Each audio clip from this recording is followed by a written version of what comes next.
नमस्कार, मैं हूं परवीन शेख और आप देख रहे हैं कैपिटल टीवी की स्पेशल स्टोरी।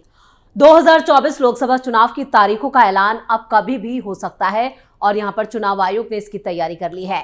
लेकिन उससे पहले पश्चिम बंगाल में सीएम ममता बनर्जी का साम्राज्य ढहता नजर आ रहा है। इस बार बीजेपी ने टीएमसी की ऐसी मोर्चाबंदी की है कि ममता बनर्जी बुरी तरह से घिर गई हैं। अब उनके खिलाफ कानून का शिकंजा भी कसता दिख रहा है। क्या है पूरा मामला, इसको लेकर स्पेशल स्टोरी में विस्तार से चर्चा करेंगे। पश्चिम बंगाल में संदेश खाली विवाद पर राजनीति गर्मा गई है। इसे लेकर बीजेपी और टीएमसी आमने सामने है। अब यह मामला सुप्रीम कोर्ट तक पहुंच गया है।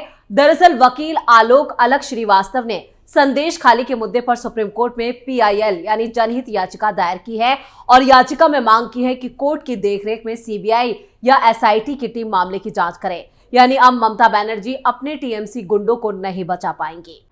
संदेश खाली में महिलाओं के साथ हुए दुर्व्यवहार पर घिरी मुख्यमंत्री ममता बनर्जी। संदेश खाली के मुद्दे पर बीजेपी कोलकाता से लेकर दिल्ली तक आक्रामक। विधानसभा में सीएम ममता बनर्जी ने हिंसा के लिए आरएसएस को बताया जिम्मेदार। टीएमसी से बीजेपी में गए पूर्व रेल मंत्री दिनेश त्रिवेदी ने कहा नंदीग्राम की याद आई। सुप्रीम कोर्ट पहुंचा संदेश खाली का मामला। ममता बनर्जी के खिलाफ दिल्ली से लेकर पश्चिम बंगाल तक में बीजेपी ने मोर्चा खोल रखा है। एन चुनावों से पहले ममता बनर्जी खुद के बचने का रास्ता तलाश रही हैं। इधर सुप्रीम कोर्ट में संदेश खाली को लेकर याचिका दाखिल कर दी गई है। इस याचिका में संदेश खाली के पीड़ितों के लिए मुआवजे की मांग भी की गई है। साथ ही अपनी जिम्मेदारी ठीक तरह से ना निभाने के लिए पश्चिम बंगाल पुलिस के खिलाफ भी कार्रवाई की मांग की गई है। याचिका में संदेश खाली मामले की जांच राज्य से बाहर ट्रांसफर करने की मांग की गई। संदेश खाली मामले की जांच 3 जजों की कमेटी से कराने की मांग भी इस याचिका में की गई है। वहीं याचिकाकर्ता ने 16 फरवरी की सुबह ईमेल करने पर कोर्ट ने यहाँ पे ईमेल के जरिए पूरा मामला आया है सामने और इस पर चीफ जस्टिस ने कहा है कि आप हम पर दबाव नहीं बना सकते, हम इसे लिस्ट करेंगे और दोपहर के बाद इस पर विचार करेंगे।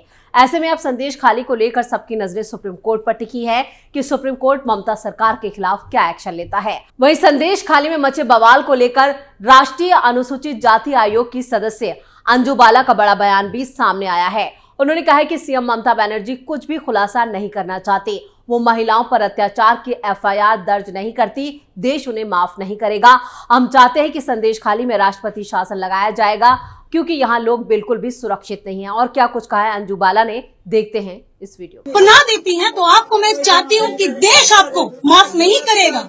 देश आपको एक एक सवाल का जवाब मांगेगा क्योंकि आज एक बहन हमारे सामने हिम्मत करके आई है, वो अपनी आप भी आपके सामने भी रखेगी। और हम लोग पूरा कमीशन, क्योंकि कमीशन किसी से डरता नहीं है। कमीशन एक संवैधानिक पद है और हम लोग इन्हीं की हितों की रक्षा करने के लिए हम लोगों को भेजा गया है। हमारी बहनें अपने आप को सुरक्षित महसूस करें और हमारे सामने कमीशन के सामने, क्योंकि आपका जो यहाँ की चेयरमैन है आप ही के यहाँ का बेटा है, जिन्होंने ये दर्द उनके सामने जब आया और फुल कमीशन को वो लेके यहाँ पे आए। और हम लोग सारी टीम आपको ये आश्वासन दिलाते हैं कि आपके साथ अब गलत नहीं होने देंगे। ये यहाँ पे जो अपराध बढ़ रहा है, हम चाहते हैं कि हम मीडिया के माध्यम से देश को बताना चाहते हैं, राष्ट्रपति को बताना चाहते हैं कि यहाँ पे राष्ट्रपति शासन लागू करिए, नहीं तो ये हमारे लोग यहाँ सुरक्षित नहीं रह पाएंगे। वहीं 16 फरवरी को बीजेपी की फैक्ट फाइंडिंग टीम भी संदेश खाली पहुंची। टीम के सदस्य गुरुवार को कोलकाता पहुंचे थे। बीजेपी के राष्ट्रीय अध्यक्ष जेपी नड्डा के आदेश पर 6 सदस्यों की कमेटी का गठन किया गया। प्रताड़ना और धमकी के आरोपों की जांच के लिए टीम 16 फरवरी को संदेश खाली पहुंची और गांव के लोगों से बातचीत करने की कोशिश की गई, लेकिन उन्हें रोक दिया गया। फैक्ट फाइंडिंग की टीम दिल्ली लौटकर अब जेपी नड्डा को रिपोर्ट सौंपेगी। ऐसे में जानते हैं कि ये पूरा मामला है क्या और इसकी शुरुआत हुई कैसे। पूरे मामले को विस्तार से समझने के लिए पहले थोड़ा पीछे चलना होगा। दरअसल 5 जनवरी को ईडी की एक टीम पश्चिम बंगाल राशन घोटाले में टीएमसी नेता शाहजहां शेख के घर पर छापेमारी करने पहुंची थी।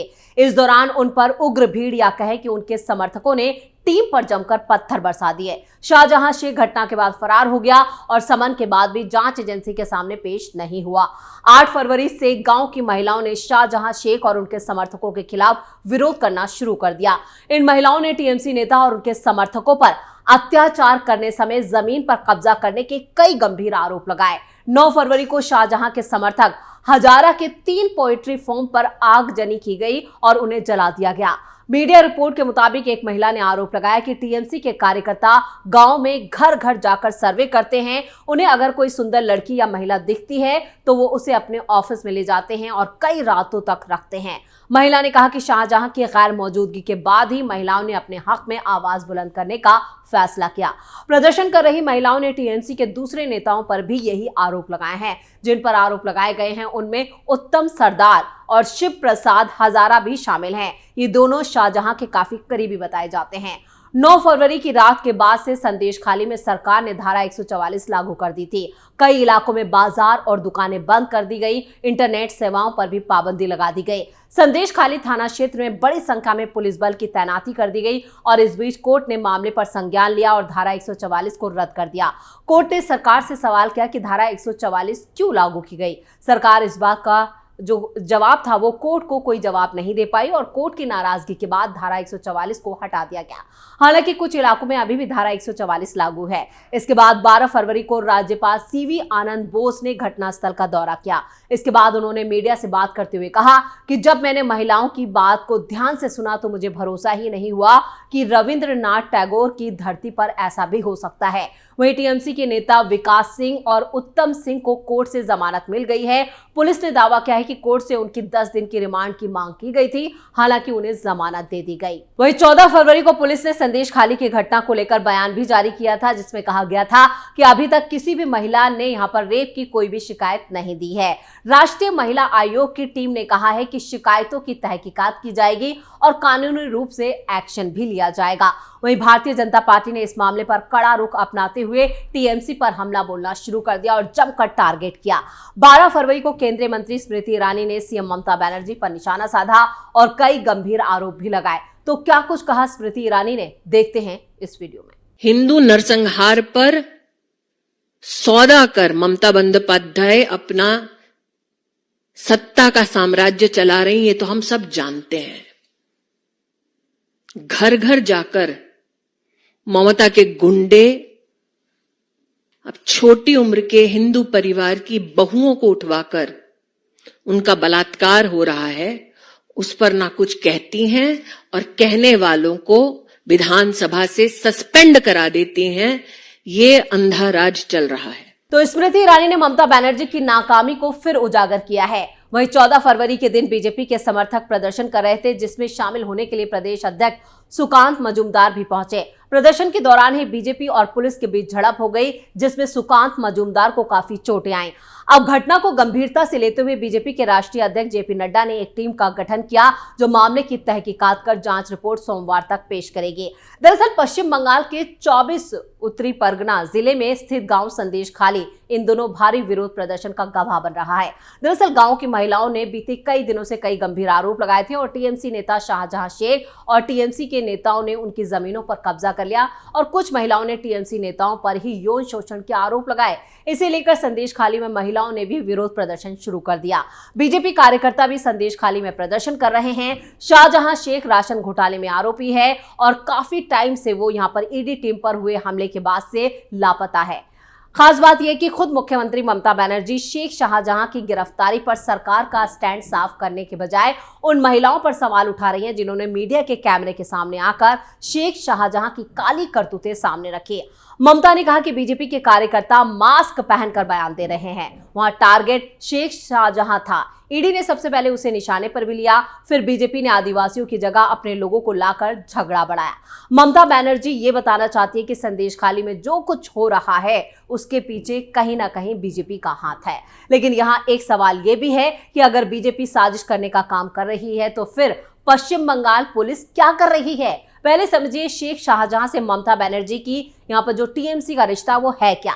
दरअसल शेख शाहजहां टीएमसी का नेता है। उसने 2016 में पार्टी का दामन थामा। उसे टीएमसी नेता ज्योति प्रिय मलिक का करीबी बताया जाता है। 2019 लोकसभा चुनाव में शेख शाहजहां ने बशीरहाट सीट से नुसरत जहां को जिताने में बड़ी भूमिका निभाई थी। मौजूदा वक्त में शेख शाहजहां टीएमसी का ब्लॉक अध्यक्ष है। उसके पास संदेशखाली ब्लॉक 1 की जिम्मेदारी है। टीएमसी के टिकट पर शेख शाहजहां जिला परिषद सदस्य भी है। शेख शाहजहां के बारे में ये जानकारी बता रही है कि आखिर उसकी गिरफ्तारी पर टीएमसी नेता गोल गोल जवाब क्यों दे रहे हैं। वहीं बीजेपी के आरोपों पर क्यों ममता बनर्जी का पारा चढ़ा हुआ है। बताया जाता है कि टीएमसी में शेख शाहजहां की जो पकड़ है वो ऊपर तक है। दूसरा, शेख शाहजहां की बशीरहाट लोकसभा क्षेत्र में अल्पसंख्यक समुदायों के बीच में अच्छी पैठ बताई जाती है। माना जा रहा है कि यही वजह है कि शेख शाहजहां पर कार्रवाई नहीं हो रही है और ममता बनर्जी इसके आड़े आ रही हैं। वही टीएमसी से शेख शाहजहां के इसी रिश्ते को लेकर बीजेपी बार बार सवाल उठा रही है और अब इन सवालों के घेरे में ममता बनर्जी भी आ गई हैं और वो भी अब यहाँ पर कानून के निशाने पर या कहें कि सुप्रीम कोर्ट के निशाने पर आ चुकी हैं। तो ये थी हमारी स्पेशल स्टोरी। वीडियो कैसा लगा नीचे कमेंट बॉक्स में अपनी राय जरूर दें। वीडियो को लाइक करें और शेयर करें। कैपिटल टीवी को सब्सक्राइब करें। नमस्कार।